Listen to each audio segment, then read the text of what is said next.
Hello दोस्तों, आप सभी का स्वागत है आपके अपने चैनल बीके स्टडी पॉइंट पे। आज मैं एक महत्वपूर्ण टॉपिक पे बात करने वाला हूँ जिसको संयुक्त राष्ट्र संघ कहा जाता है।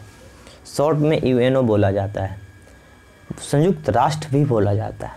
ठीक है, इसमें बहुत सारे फैक्ट हैं जिसके बारे में हम बात करेंगे और करंट परिदृश्य से यानी कि हाल फिलहाल में भी ये चर्चा में है। क्यों चर्चा में है इसके बारे में मैं आपको बताऊँगा। तो आइए सबसे पहले समझते हैं संयुक्त राष्ट्र संघ यूएनओ। तो यूएनओ एक संस्था है जो कि पूरे विश्व में शांति स्थापित करने का, शांति कायम करने का काम करती है। इसकी स्थापना 24 अक्टूबर 1945 को हुई थी। जब सेकेंड वर्ल्ड वार समाप्त हुआ तो पूरे देश के लोग, पूरे विश्व के लोगों ने सोचा कि एक ऐसी संस्था का निर्माण किया जाए ताकि पूरे देश में फिर से विश्व युद्ध न हो और पूरे विश्व में शांति कायम हो। शुरू से ही भारत शांति प्रिय देश रहा है, सहिष्णु देश रहा है, टॉलरेंस देश रहा है। जहां महात्मा गांधी जन्म लिए, महात्मा गांधी खुद अहिंसा के पुजारी थे और उसी से मिलता जुलता आज एक टॉपिक है जो कि हम उस टॉपिक पे बात करेंगे। संयुक्त राष्ट्र संघ का 5 अंग है। एक महासभा, दूसरा सुरक्षा परिषद, तीसरा आर्थिक एवं सामाजिक परिषद, चौथा प्रन्यास परिषद, अंतर्राष्ट्रीय न्यायालय और छठा सचिवालय। उसी का एक अंग है संयुक्त राष्ट्र सुरक्षा परिषद। तो संयुक्त राष्ट्र सुरक्षा परिषद में भारत का कुछ, सबसे पहले मैं आपको बता दूं कि संयुक्त राष्ट्र संघ में 15 सदस्य होते हैं, 5 अस्थायी सदस्य होते हैं। अस्थायी सदस्य का नाम आप लोगों को याद करने के लिए मैं एक छोटा सा ट्रिक यहाँ पे लिख दे रहा हूँ। ABCFR, ABCFR,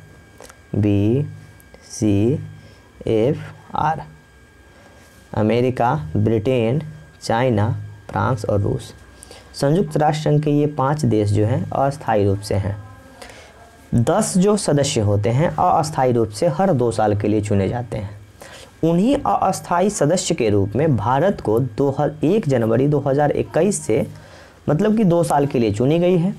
1 जनवरी यानी कि 1 जनवरी से भारत का संयुक्त राष्ट्र सुरक्षा परिषद में अस्थायी सदस्य के रूप में अपना 8वां कार्यकाल शुरू करेगा। देखिए एक एक शब्द मैं यहाँ पे लिखा हुआ हूँ, उसको धीरे धीरे मैं समझाने का प्रयास करता हूँ। संयुक्त राष्ट्र सुरक्षा परिषद में भारत, तो भारत का क्या स्थान है, भारत क्या उपलब्धि हासिल की है, उन सब के बारे में बात करें। 1 जनवरी 2021 को भारत संयुक्त राष्ट्र सुरक्षा परिषद UNSC, United nation security council के एक गैर अस्थायी मतदान सदस्य के रूप में अपना 8वां कार्यकाल शुरू करेगा। क्या इसके पहले भी भारत अस्थायी सदस्य के रूप में था क्या? तो प्रश्न, तो आंसर होगा कि हाँ, भारत 7 बार अस्थायी सदस्य के रूप में नामित हुआ है और सुरक्षा परिषद में अस्थायी सदस्य के रूप में काम किया है। ये 8वां कार्यकाल होगा, यानी कि एक जो अस्थायी सदस्य होते हैं वो 2 वर्षों के लिए चुने जाते हैं। तो भारत 16 वर्ष वहाँ पे काम किया। यह 2 साल का कार्यकाल देश के लिए वैश्विक शक्ति और जिम्मेदार प्रदर्शन करने का एक अनूठा अवसर प्रस्तुत करता है। 2 वर्षों के लिए अस्थायी सदस्य का चुनाव होता है, अस्थायी सदस्य चुने जाते हैं। यहाँ पे शब्द लिखा हुआ है बहुत ही अच्छा कि यह 2 साल का कार्यकाल देश के वैश्विक शक्ति यानी कि पूरे वर्ल्ड में भारत की शक्ति और जिम्मेदारी का प्रदर्शन, यानी कि भारत किस तरह से अपना जिम्मेदारी निभाता है शांति के रूप में, शांति स्थापित करने के रूप में, शांति कायम करने के रूप में एक अनूठा अवसर प्रस्तुत करता है। अवसर आपको मिला है, भारत को अवसर मिला है और इस अवसर को किस तरह से भारत काम करता है आगे देखना होगा, जिससे परिषद में एक अस्थायी सीट के लिए अपना दावा मजबूत होता है जो उसने दशकों से मांगी है। यहाँ पे बहुत अच्छा शब्द है, यहाँ पे देखना होगा कि ये 2 साल भारत किस तरह से काम करता है। अगर काम अच्छा हुआ तो भारत अस्थायी सदस्य के रूप में भी अस्थायी सदस्य भी बन सकता है। भारत अस्थायी सदस्य यानी कि परमानेंट मेंबर बनने के लिए बहुत दिन से प्रयासरत है, लेकिन जब ये 2 साल का कार्यकाल इनका समाप्त होगा तो फिर 5 देश जो अस्थायी सदस्य होते हैं वो लोग विचार करते हैं कि हाँ, भारत को अस्थायी सदस्य के रूप में चुन लिया जाए। तो ये भारत के लिए बड़ा ही अहम पल है 2 साल का, जो कि किस तरह से काम करता है अब देखना होगा कि ये काम आगे आने वाले समय में अस्थायी सदस्य के रूप में अपना परचम लहराने का समय है। तो आइए आगे बढ़ते हैं। यहाँ पे और एक पॉइंट लिखा हुआ है कि भारत संयुक्त राष्ट्र सुरक्षा परिषद के 8 कार्यकाल कुल 16 वर्षों तक चलने वाला है का एक अस्थायी सदस्य रहा। तो संयुक्त राष्ट्र सुरक्षा परिषद के 8 कार्यकाल यानी कि 2-2 वर्षों का कार्यकाल होता है, 8 कार्यकाल तक ये रहा। भारत G4 का सदस्य है। भारत G4 का सदस्य है। G4 यानी कि 4 बड़े बड़े देशों का भारत G4 का सदस्य है। G4 4 देशों का समूह है। मैं आपको बताता हूँ कि 4 देश कौन सा है, जो सुरक्षा परिषद में एक अस्थायी सीट तलाश में एक दूसरे का समर्थन करता है और UNSC United nation security council के सुधार के पक्ष में वकालत करता है। G4 जो सदस्य देश हैं जो कि संयुक्त राष्ट्र संघ में अस्थायी रूप में काम कर रहे हैं, अस्थायी सदस्य के रूप में चुने गए हैं। जिस तरह से भारत को चुना गया है वो हमेशा संयुक्त सुरक्षा परिषद किस तरह से अच्छा हो, सुरक्षा परिषद में क्या क्या सुधार होने चाहिए, उन सब पक्षों पे वकालत करता है, यानी कि उन सब मुद्दों पे बात करने के लिए तैयार होता है। भारत भी G70 का सदस्य है।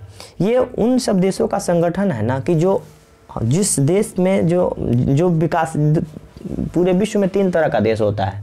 एक विकसित देश होता है, एक विकासशील देश होता है और एक अल्प विकसित होता है। विकसित जो अमेरिका है, ब्रिटेन है, वो पूरी तरह से विकसित हो चुका है। भारत विकासशील देशों में कंसीडर की जाती है। विकासशील देश का मतलब कि यहाँ पे डेवलपमेंट चल रहा है। और अल्प विकसित देश, अफ्रीका महादेश के बहुत सारे देश अल्प विकसित हैं जो कि अभी धीरे धीरे विकास कर रहे हैं। ठीक है। भारत संयुक्त राष्ट्र का एक चार्टर सदस्य है जो अपनी एक विशिष्ट एजेंसी और संगठनों में भाग लेता है। भारत देखिए, भारत सुरक्षा परिषद में हमेशा पीस कीपिंग फोर्स, शांति का एक फोर्स होता है, पीस कीपिंग फोर्स। भारत पूरे विश्व में सबसे ज़्यादा पीस कीपिंग फोर्स, यानी कि कहीं पे शांति बहाल करना होगा तो उसमें भारत के सैनिक जाते हैं और अलग अलग देशों में शांति बहाल करके आते हैं, भाग लेता है। भारत ने कोरिया में संयुक्त राष्ट्र के शांति प्रयासों में सैनिक का योगदान दिया है। भारत जो है कोरिया में संयुक्त राष्ट्र के शांति प्रयासों में सैनिक का योगदान दिया है। संयुक्त राष्ट्र का कुछ पुलिस, संयुक्त राष्ट्र तो पूरे वर्ल्ड लेवल पे काम करता है, भारत का कुछ जो पुलिस है कोरियाई देश में शांति स्थापित करने के लिए योगदान दिया है। मिस्र और कांगो में इसके पहले कई वर्षों में सोमालिया, अंगोला, हैती। देखिए ये हैती जो जगह है ना, यहाँ पे मेरा एक पार्टनर है असम राइफल में, वो अभी कुछ दिन पहले हैती गया हुआ था। हैती अफ्रीका महादेश में पड़ता है। सोमालिया भी एक देश है, अंगोला देश है, हैती, लाइबेरिया, लेबनान में अभी हाल फिलहाल में दुर्घटना हुई थी जो कि अमोनियम नाइट्रेट बहुत ज़्यादा मात्रा में फटा हुआ था, वहाँ पे 5000 घर जो है तबाह हो गए थे। रवांडा भी एक देश है जिसकी राजधानी किगाली है।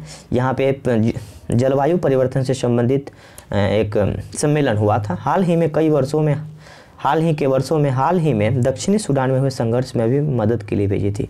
यानी कि कहीं भी पूरे देश में, पूरे विश्व में कहीं भी अगर अस्थिरता पनपती है तो Bharat peace keeping force, Bharat शांति तैनात करने के लिए, शांति बहाल करने के लिए भारत के सैनिक संयुक्त राष्ट्र संघ की तरफ से जाते हैं और वहाँ पे शांति बहाल करके आते हैं।